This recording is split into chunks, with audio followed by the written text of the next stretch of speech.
যেটা আমরা Asia cup champion হয়েছি এবং তারা আমরা যেভাবে খেলছি আলহামদুলিল্লাহ সব দিক থেকে একটা ভালো একটা রেজাল্ট হয়েছে। আলহামদুলিল্লাহ একটা দেশের জন্য গর্ব নিয়ে আসতে পারছি এটা আলহামদুলিল্লাহ। এবং জাস্ট আমি শুধু এটাই বলবো যে এখানে এটা শেষ হয়নি, এখনও সামনে আমাদের অনেক সিরিজ আছে, এশিয়া কাপ আছে, ওয়ার্ল্ড কাপ আছে। সো আমাদের ওই টার্গেটটা আমরা আগইতেছি এবং একটা প্রসেসের মধ্যে আগইতেছি যে ইনশাল্লাহ যাতে আমরা ভবিষ্যতে যে খেলাগুলো রয়েছে এটা বেটার করতে পারি। এবং এখন বাংলাদেশ কেমন যাইতেছে, হয়তো বাংলাদেশ ন্যাশনাল টিমে আমরা জানি যে একটু নড়াচড়া হইতেছে, যাইতে আমরা যে ওখানে আর কি দায়িত্বগুলো নিতে পারি। আমি জাস্ট বলতে চাই যে আমি কিছু জিনিস এখানে শুনছি যেটা কিনা আন্ডার 14 আন্ডার 18 প্লেয়াররা আমাদের এখানে হয়তো যে তারা 2টা থেকে 3টা ম্যাচ হয়তো খেলছে, দুইটা জিতছে, একটা হারছে। বাট আমি শুনছি যে তারা সকালে আসলে দেখেন সকাল 8টার দিকে আসে এবং দুপুরের দিকে তারা চলে যায়। যে এত কষ্ট, আমিও এমনই ছিলাম যে সকালে আসতাম, আমার স্যার বলতেছে যে সাজিম স্যার যে বলতো যে কষ্ট করতে হবে। এখন সকাল থেকে একটা ফিটনেসে একটা প্লেয়ার এখন যেভাবে তৈরি হইতেছে, ফিটনেস বা আধুনিক লেভেলের প্লেয়াররা এখন ফিটনেস বা মেন্টাল স্কিল অনেক বিষয় এখানে থাকে।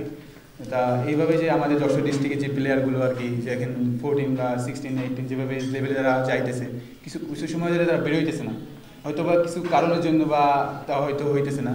তো শুনতেছি যে তারা সকালের নাস্তাটা হয়তো বা প্র্যাকটিসের সময় যেটা থাকে হয়তো পাইতেছে না।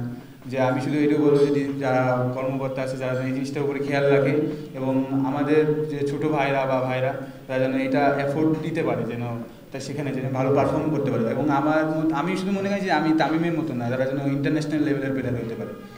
আর যেটা হচ্ছে যে একটা প্লেয়ার শুধু বেরোই সবাই, আমি শুধু একা এখানে সাকসেসফুল না, আমার যদি সবাই মিলে সাকসেসফুল হয়েছে, আমি শুধু একা না। দেখেন যে আজকে আল্লাহর রহমতে যে আমি এখানে ভালো করছি, সবার জন্য এখানে সবার দোয়া, আল্লাহর রহমত এবং হয়তো চেষ্টা আমি যা করছি যেটা বলেন আর কি, এই জন্য আর কি আলহামদুলিল্লাহ সবচেয়ে ভালো লাগতেছে। এবং যে আমাদের সামনে যেগুলো আছে সবাই আমাদের জন্য দোয়া করবেন এবং যেটা আমরা ভালো কিছু করতে পারি সামনে। এবং জাস্ট আমি এটাই বলবো যে যাতে এটা এখনও শেষ না, এখনও যাত্রা বাকি আছে, যাত্রাটা এখনও শেষ হয়নি। যখন রিটায়ার করবো ওই দিনকে সবাই খুশি হয়, যেদিনকে রিটায়ার নিব ওই দিনকে সবাই খুশি হয়, এখন না, এখন জাস্ট শুরু হয়েছে যাত্রা। কথা আছে এরকম প্রবাদ যে যেই সমাজে বা যেই দেশে গুণীজনকে আমরা সম্মান করতে পারি না, সেই দেশে আসলে গুণীজন জন্মায় না। বছর শেষের খুশি নগদে হবে বেশি। নগদ পেমেন্টে নির্দিষ্ট ক্যাটাগরির কেনাকাটায় 300 টাকা পর্যন্ত ক্যাশব্যাক। গুণীজনকে সম্মান করতে হবে, তার প্রাপ্য সম্মান তাকে দিতে হবে, তাহলে তার দেখা দেখি আরও অনেক গুণীজন তৈরি হবেন। এখানে কোনো অহংকারের জায়গা নাই, এটা একটা সাধারণ জিনিস। যার যতটুকু প্রাপ্যতা আছে তাকে দিতে হবে। তো আমাদের যশোরের শুধু তামিম না, তামিমের মতো করে পূর্বের যারা ছিলেন, তারও আগে যারা ছিলেন, অনেক গুণী ব্যক্তিত্ব এখানে ছিলেন। বিভিন্ন ক্ষেত্রে তাদের অবদান আছে। ক্রীড়াক্ষেত্রে অনেক ব্যক্তি আছে, তাদেরকে হয়তো অনেকেই যারা আমাদের নতুন প্রজন্ম আছে বা যারা খেলাধুলার সাথে যারা জড়িত আছে অনেকে হয়তো নাম বলতে পারবে না, জানে না। কিন্তু যশোরের মাটিতে বা দেশের মাটিতে বা বিদেশের মাটিতে তাদের কিন্তু অনেক বড় কন্ট্রিবিউশন আছে। ঠিক একই রকমভাবে বিভিন্ন শিল্প সংস্কৃতির ক্ষেত্রেও অনেক ব্যক্তিত্ব আছে, তাদেরকে আমরা চিনি না। এবং এই যশোর অঞ্চল হলো শিক্ষা, ক্রীড়া, শিল্প, সংস্কৃতি সব দিক থেকে একটা উর্বর জায়গা।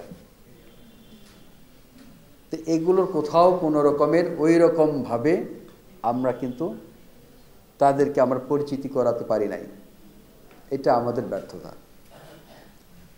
তো সেই জায়গা থেকে আমাদের শুরুটা আমরা করেছি। আমরা চাই যে যশোরের যে ঐতিহ্য আছে এই ঐতিহ্যটাকে আমরা আবারও ফিরিয়ে আনতে চাই। যশোর ক্রিকেট কোচিং সেন্টারে তাকে আমি ভর্তি করি। এই ভর্তির পর থেকে যে পর্যায়ক্রমে দেখে ভালো করতে থাকে, তারপরে তার বিভিন্ন জায়গায় প্রোগ্রামে যেতে এবং খেলার সামগ্রী ক্রয়ের জন্য আমাকে করে। আমি একজন মাদ্রাসা শিক্ষক হিসেবে আমি তার পারতাম না তার এই সরঞ্জাম, তারপরেও কষ্ট করে তার এই চাহিদা পূরণ করার চেষ্টা করতাম। যাই হোক, আজকে বাংলাদেশের গৌরব এটা আমার না, বাংলাদেশ এই 18 কোটি মানুষের, আমার সন্তান না, আপনাদের সবার সন্তান। সে যেন আগামীতে তার এই উত্তরোত্তর ধরে রাখতে পারে, সামনে বিশ্বকাপ ভালো খেলতে পারে, ভালো পারফরমেন্স করতে পারে। আপনাদের কাছে বিনীতভাবে আমি অনুরোধ করছি, আপনারা তার জন্য দোয়া করবেন।